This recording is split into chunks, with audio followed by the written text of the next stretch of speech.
adalah sudah ada tindak lanjut dari Komisi Yudisial, yakni kami hari ini diperiksa oleh Komisi Yudisial untuk menjelaskan dan menyampaikan bukti dari laporan yang kami lakukan.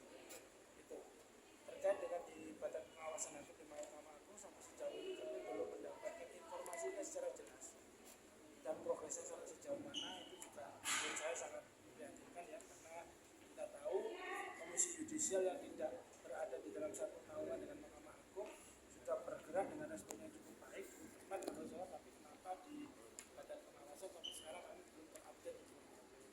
Dan untuk nantinya pengajuan ke KPK sendiri, proses pelaporan masih kami susun dan kami sedang melakukan analisis.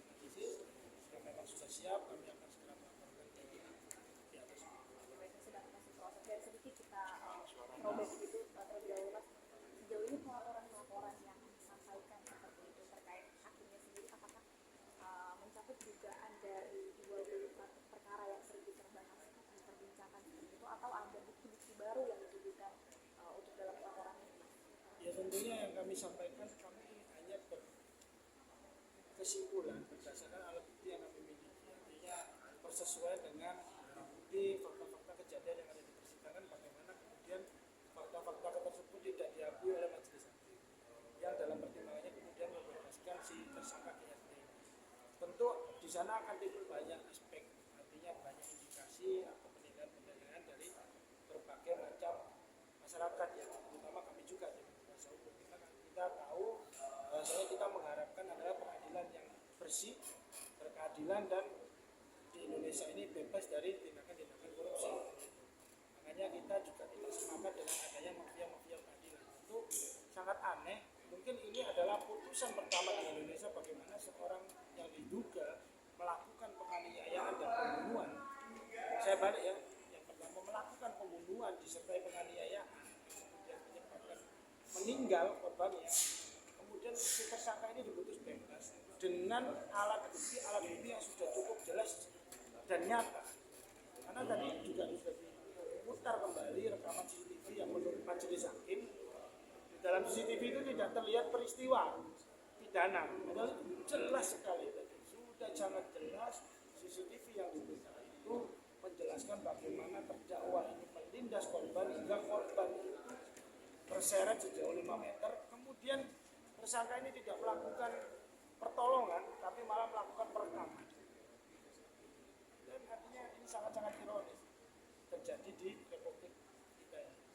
Dan kalau kita lihat proses perjalanan ini kan sudah ada dari CCTV, bahkan hasil visum dari forensik itu juga diberikan bahwa kematian dari almarhum Dini Sera ini lantaran adanya benda tumpul seperti di bagian perut. Berarti kalau bisa diringkas secara kejanggalan-kejanggalan perbedaan pendapat hukum secara bukti yang ada ini apa saja? Ya bagaimana hakim mengingkari adanya CCTV yang menjelaskan bagaimana korban ini mengalami peristiwa dilindas. Terus kemudian visum et repertum yang sudah jelas menjelaskan bahwasanya adanya kerusakan hati akibat kekerasan tubuh yang mengakibatkan pendarahan hebat. Kemudian hakim membuat sebuah pertimbangan bahwasanya korban ini meninggal karena alkohol. Padahal pertanyaan tersebut sudah disampaikan di muka persidangan bahwasanya alkohol di dalam tubuh korban menurut ahli forensik tidak menyebabkan korban ini meninggal dunia. Bagaimana kemudian hakim membuat kesimpulannya sendiri dengan mengabaikan alat bukti yang sah berupa visum et repertum.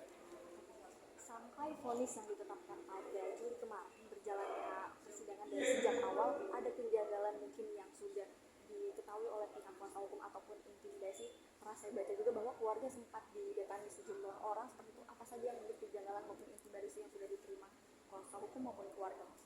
Ya kejanggalan kami ya memang ada sih beberapa orang yang mengaku suruhan dari pihak terdakwa menawarkan sejumlah uang, kemudian nantinya uang itu setelah diterima harus melakukan upaya, artinya kesepakatan perdamaian dan lain sebagainya, termasuk pencabutan perkara. Terus kemudian yang kedua adalah tentang bagaimana hakim itu melakukan pemeriksaan persidangan yang menurut saya tidak fair. Artinya pada saat saksi ahli memberikan keterangan, ahli forensik itu tidak diberikan keleluasaan, dan bagaimana pertimbangan atau penjelasan ahli forensik itu tidak masuk di dalam pertimbangan hukum dari majelis hakim. Terus kemudian tentang adanya saksi dari ahli yaitu LPSK ya Mbak ya. SK itu kan penting dalam kaitannya dengan restitusi. Restitusi adalah permohonan pemulihan hak korban, di mana kemudian pada saat itu hakim cepat melakukan penolakan di dalam persidangan terhadap LPSK. Bahkan ada salah satu perkataan hakim yang menurut saya sangat menyakitkan adalah, kamu tahu dari mana kalau terdakwa itu yang membunuh?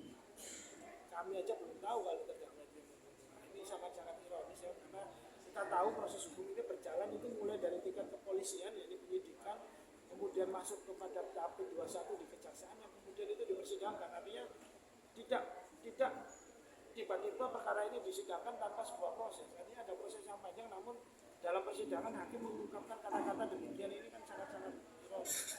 Berarti memang dari penyelidikan sampai kejaksaan ini kan sudah ada bukti yang sama sampai akhirnya hakim selama persidangan selain kata-kata tersebut apa saja yang menurut dari kuasa hukum ini ada kejanggalan lain dari timpangan pembelaan ke terdakwa atau hal-hal lain yang terjadi pada persidangan itu Pak? Yang paling kami juga soroti adalah tentang bagaimana harusnya putusan itu dibacakan pada hari Senin tanggal 22 Juli 2024, yang kemudian ditunda dibacakan pada hari Rabu 24 Juli 2024. Kan harusnya putusan itu kan sudah siap sebelum pada saat itu dibacakan, kan harusnya sudah siap di hari Senin. Tapi anehnya ada apa kemudian putusan itu ditunda, dan di hari Rabunya pada tanggal 24 Juli putusannya adalah membebaskan tersangka dengan segala pertimbangan yang berkontradiksi dengan fakta-fakta hukum yang ada di persidangan dan alat-alat bukti yang ada di persidangan. Oke, berarti bisa dipertegas juga bahwa di sini majelis hakim dari PN Surabaya ini jelas mengabaikan semua bukti yang ada dan mendukung opini keyakinan sendiri bahwa terdakwa tidak bersalah sendiri. Betul. Bagaimana seorang hakim yang harusnya hakim itu bersifat objektif berdasarkan analisis yuridis alat bukti yang sah, tidak harus bersikap harus bersikap adil ya. Ternyata di sana dia malah membuat sebuah pandangan objektivitas sendiri yang mengaburkan atau tidak memperhatikan semua alat bukti yang sudah ada di persidangan. Oke, baik.